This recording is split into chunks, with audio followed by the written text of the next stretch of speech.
안녕하세요, 밝음이네 식구 여러분. 소름 돋는 밤의 이밝음입니다. 오늘 들려드릴 이야기는 울산 유곡동 초등생 유괴 살해 사건의 범인 전석재의 이야기입니다. 사건이 벌어지던 1994년 당시 전석재의 나이 30세. 미성년 추행으로 전과 2범이었고 당시 이렇다 할 직업은 가지지 못한 상태였습니다. 일정한 수입이 없음에도 그는 건강식품을 할부로 구입하여 매달 받아먹고 있었다고 합니다.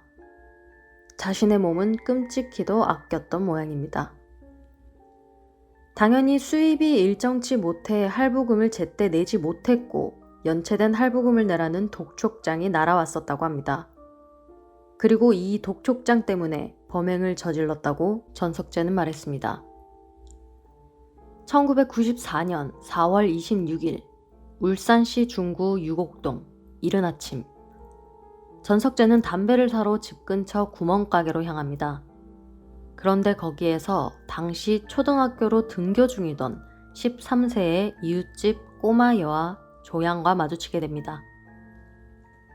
당시 6학년이었던 조양은 수학여행 참가 비용으로 부모님께 3만 원을 받아 그걸 잃어버릴세라 손에 꼭 쥐고 등교를 하던 참이었습니다. 전석재의 눈에 그 돈이 들어왔다고 합니다. 꼬마야, 아저씨가 잠깐 물어볼 게 있는데. 이렇게 전석재는 조양에게 접근했습니다. 조양은 동네에서 자주 마주치던 아저씨를 아무 의심 없이 따라 나섰습니다. 도착한 곳은 전석재의 자취방이었습니다. 전석재는 조양에게서 3만 원을 빼앗았습니다. 그제서야 위험을 감지한 조양이 집에 보내달라며 울음을 터뜨리자 전석재는 시키는 대로 하지 않으면 죽여버린다 라며 그 작은 아이에게 위협을 가합니다. 그리고는 그 아이를 감금해 두고 무려 사흘 동안에 9번이나 몹쓸 짓을 저질렀다고 합니다. 한편 아이가 실종되어 신고를 한 조양의 부모님은 몇 차례의 전화를 받게 됩니다. 아마도 조양이 유괴되어 유괴범이 돈을 요구하기 위해 전화한 것이 아닐까 생각했지만 답답하게도 전화는 아무 소리 없이 끊어버리기 일쑤였습니다. 경찰에 전화 발신 추적 조사를 의뢰한 상태였지만 당시 까다로운 통신비밀보호법 조항 때문에 탐문 수사밖에 할 수 없다는 경찰의 답변이 돌아왔고 조양의 부모님은 망연자실할 수밖에 없었습니다. 그렇게 하루하루 조양이 무사하기만을 바라고 있는 부모님의 바람과는 달리 4월 30일 전석재는 조양을 살해합니다. 목을 졸라 숨이 끊어지게 한 후 자신의 자취방 장롱에 아이의 시신을 유기했습니다. 처음부터 전석재는 아이를 돌려보낼 생각이 없었던 걸로 보입니다. 그리고 다음 날 5월 1일 전석재는 자신의 아버지에게 전화를 합니다. 자신의 자취방 장롱에 조양을 죽여 넣어 놓았다고 털어놓았습니다. 아버지가 시신을 대신 처리해 주길 바랬던 걸까요? 아니면 그저 심리적으로 불안하여 누군가에게라도 털어놓고 싶었던 걸까요? 전석재는 아버지를 많이 믿었던 것 같습니다. 하지만 이런 소식을 아들에게서 전해들은 아버지는 주저없이 경찰에 신고를 하게 됩니다.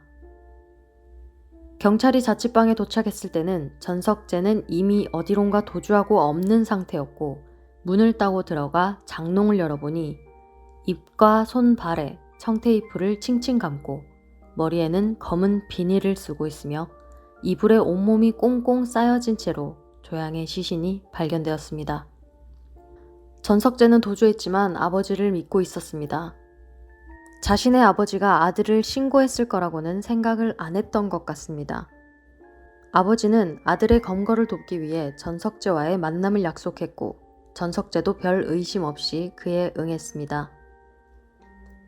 1994년 5월 2일 아침 8시 40분 성남동 주리원 백화점 앞에서 전석재를 체포하게 됩니다. 체포된 전석재는 순순히 범행 일체를 자백합니다. 5월은 가정의 달로 어린이날, 어버이날 등 따뜻한 방송들이 TV에 연신 반영되고 있는 그때 자식의 비극적인 소식을 들은 조양의 부모님은 세상이 원망스러웠을 겁니다. 신문 여기저기에서도 이 엽기적인 사건들이 인쇄되어 나오는데 그 피해자가 자신의 어린 딸인 부모는 아마 하루하루가 악몽 같고 지옥 같았을 것입니다.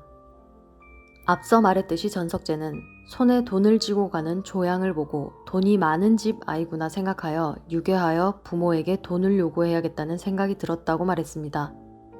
하지만 정작 협박 전화를 걸기도 전에 아이를 데려가자마자 돈보다는 다른 더러운 욕정을 채우는 것에 급급했던 걸 보면 범행 동기 자체가 그가 말한 그대로이다 라고 볼 수는 없었습니다. 이미 같은 전과로 교도소 생활을 한 적이 있는 인간으로서 비정상적인 욕구를 풀기 위해 여아를 납치했다고 말하면 자신의 찌질함과 역겨움이 만천하에 들켜버릴 것 같아서 둘러댄 것이라 생각이 됩니다. 전석재는 사형을 선고받았습니다. 그 당시 한 명을 살해한 경우에는 사형 선고가 되는 경우가 잘 없었으나 전석재의 경우에는 살해당한 피해자의 수보다 살인 수법의 잔혹성에 무게를 둔 사형 선고였습니다. 사회에서도 지 몸은 그리 아낀다고 없는 돈에 건강식품 챙겨 먹던 전석재. 구치소에서 규칙적인 생활에 영양 밸런스 맞춘 식단을 먹으며 사회에서보다 더 이상적인 생활을 하며 살아가고 있겠네요. 전석재는 현재도 복용 중인 사형 확정수입니다. 25년간 생활을 하고 있고 앞으로도 그의 명이 닿을 때까지는 나랏밥을 먹으며 살아갈 것입니다. 너무 오래된 사건이라 얼굴이 나온 사진 하나 찾을 수 없는데 세금은 꾸준히도 이들을 먹여 살리고 있는 현실이 뭔가 모순적이란 생각이 듭니다. 모든 사형수들의 범행이 하나같이 눈살 찌푸려지고 가슴 아픈 사건들이 아닐 수 없지만 아동을 대상으로 한 범행, 그 중에서도 성범죄와 살인은 도저히 용서할 수 없고 분통이 터지는 사건이 아닐 수 없습니다. 어른은 어린아이를 보호해야 할 사람입니다.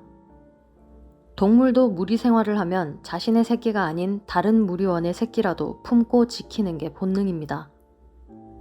이런 기본적인 것도 지키지 못하는 사람들이 점점 늘고 있습니다. 지식과 부도 물론 중요하지만 무엇보다 사람은 사람답게 기본적인 인성을 잘 갖춰야 사회에 어울려 살아갈 수 있습니다. 요즘은 인성교육이나 예절을 중요시하기보다는 부에 따른 차별을 오히려 원하는 분위기가 형성되고 인간관계보다는 학력을 중요시하게 되면서 이런 강력범죄들이 늘고 있는 것은 아닐까라는 생각이 듭니다. 다시는 이렇게 말도 안 되는 사건이 벌어지지 않기를 모든 어린이들이 마음 놓고 어른들에게 도움을 요청하고 보호받을 수 있는 안전한 세상이 되었으면 좋겠습니다.